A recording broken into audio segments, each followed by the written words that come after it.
नमस्कार. आज मी तुम्हाला एक अशी गोष्ट सांगणार आहे, एक असा थरारक अनुभव जो एका प्रत्यक्षदर्शीने स्वतः सांगितलाय. एक अशी रात्र जिने 3 मित्रांचं आयुष्य कायमचं बदलून टाकलं. जरा कल्पना करा, पौर्णिमेची रात्र आहे, आपण आपल्या मित्रांसोबत एका निर्जन सुनसान जंगलातून जातोय आणि अचानक आपल्याच मित्राची मदतीसाठीची किंकाळी ऐकू येते. अंगावर काटा येतो नाही का? तर ही गोष्ट बरोबर इथूनच सुरू होते. तर मग चला जाऊया त्या भयाण रात्रीत आणि पाहूया की एका साध्या प्रवासाचं रूपांतर एका भयंकर शोकांतिकेत कसं झालं. सुरुवातीला सगळं अगदी नॉर्मल होतं. पौर्णिमेची रात्र होते. हे तिघे मित्र बाईकवरून तेलगावच्या जंगलातून निघाले होते. सगळं काही ठीक चाललेलं असताना एका छोट्याशा कामासाठी ते थांबले आणि तेवढ्यातच त्यांचा मित्र अजय अचानक गायब झाला.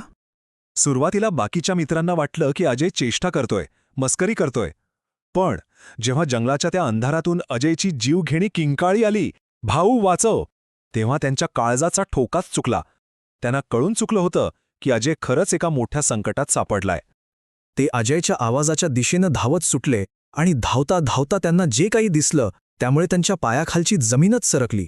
पानांवर रक्ताचे ताजे डाग, जमिनीवर कुणाला तरी फरफटत नेल्याच्या खुणा आणि मग त्यांना ते दृश्य दिसलं जे पाहून त्यांचं रक्तच गोठलं.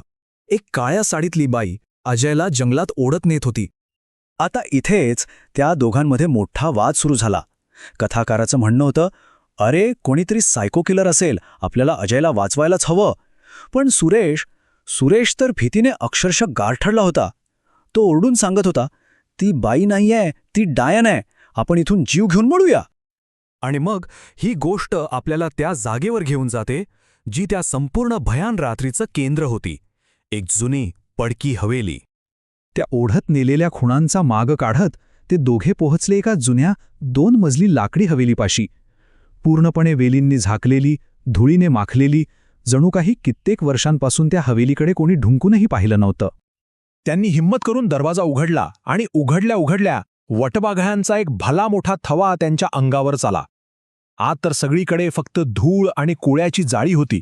फर्निचर कुजून त्याची माती झाली होती. पण सगळ्यात भयानक गोष्ट वेगळीच होती. दुसऱ्या मजल्यावरून खाली येणाऱ्या जिन्यांवरून ताजं रक्त वाहत होतं.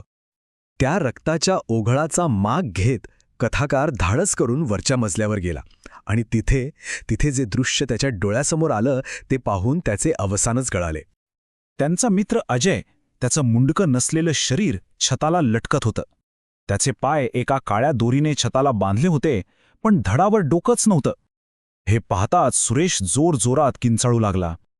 आणि त्याच क्षणी एका खोलीतून तीच काळ्या साडीतली बाई बाहेर आली. तिच्याही मानेवर डोकं नव्हतं, पण तिच्या हातात अजयचं कापलेलं मुंडकं होतं. तिने ते मुंडकं स्वतःच्या मानेवर ठेवलं आणि एका विचित्र भयानक आवाजात ती म्हणाली, मला माझं डोकं आणून दे, नाहीतर मी तुझं डोकं घेईन. यानंतर जे घडलं ते तर त्याहूनही भयंकर होतं. त्या बाईने सुरेशकडे पाहिलं आणि त्याला जणू काही संमोहितच केलं. सुरेश पूर्णपणे तिच्या ताब्यात गेला आणि त्याने स्वतःच्याच हाताने चाकू उचलून आपलं डोकं कापून टाकलं. 2 मित्र आणि आता दोघेही गेले होते. कथाकार आता त्या झपाटलेल्या हवेलीत त्या भयानक आत्म्यासोबत एकटाच अडकला होता. आता ही गोष्ट फक्त भीतीची राहिली नव्हती, तर एका रहस्याची बनली होती. कथाकाराला कळून चुकलं होतं की इथून जिवंत बाहेर पडायचं असेल तर त्या आत्म्याच्या वेदनादायी भूतकाळाचं रहस्य उलगडावंच लागेल. त्या आत्म्याने मग कथाकाराला तिची कहाणी सांगितली. ती तिच्या नवऱ्यासोबत सुट्टी घालवण्यासाठी या हवेलीत आली होती.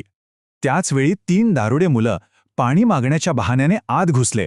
त्यांनी आधी तिच्या नवऱ्याला मारून टाकलं आणि मग तिचीही हत्या करून तिचं डोकं धडावेगळं केलं. तिने सांगितलं की त्या मुलाने तिचं शरीर तर पुरलं, पण तिचं डोकं सोबत नसल्यामुळे तिचा आत्मा अपूर्ण राहिला. आणि जोपर्यंत तिचं डोकं तिच्या शरीरासोबत जोडलं जात नाही तोपर्यंत तिला मुक्ती मिळणार नाही आणि ती असाच सूड घेत राहील. आणि इथून कथेचा शेवटचा टप्पा सुरू होतो. आता कथाकार फक्त एक बळी न होता, तर तो एक गुप्तहेर बनला होता, जो त्या आत्म्याच्या हत्येचं कोडं सोडवणार होता, स्वतःचा जीव वाचवण्यासाठी. आता कथाकारासमोर एक खूप मोठं आव्हान होतं. त्या आत्म्याच्या बोलण्यातून त्याला एक छोटासा धागा मिळाला होता आणि त्याच धाग्याला पकडून त्याला तिचं डोकं शोधायचं होतं, कारण आता हा त्याच्या स्वतःच्या जीवाचा प्रश्न होता. आता हे ऐका, हा तर्क खूप महत्वाचा आहे. त्या आत्म्याने सांगितलं होतं की मारेकरी मासे तळण्याबद्दल बोलत होते, पण तिच्या नवऱ्याने तर फक्त एकच मासा पकडला होता. मग कथाकाराने विचार केला, याचा अर्थ त्यांना आणखी मासे हवे होते. मग ते कुठे गेले असणार? साहजिकच जवळच्या तलावावर, आणि तिथेच तिने तिचं डोकं फेकून दिलं असणार. हाच विचार करून तो थेट तलावावर पोहोचला. 2 तास विचार करा, रात्रीच्या अंधारात चिखलात तो एकटाच शोध घेत होता. 2 तासांच्या अथक प्रयत्नांनंतर अखेर त्याच्या हाताला काहीतरी कठीण लागलं. ती होती एक मानवी कवटी. आता शेवटचं काम बाकी होतं.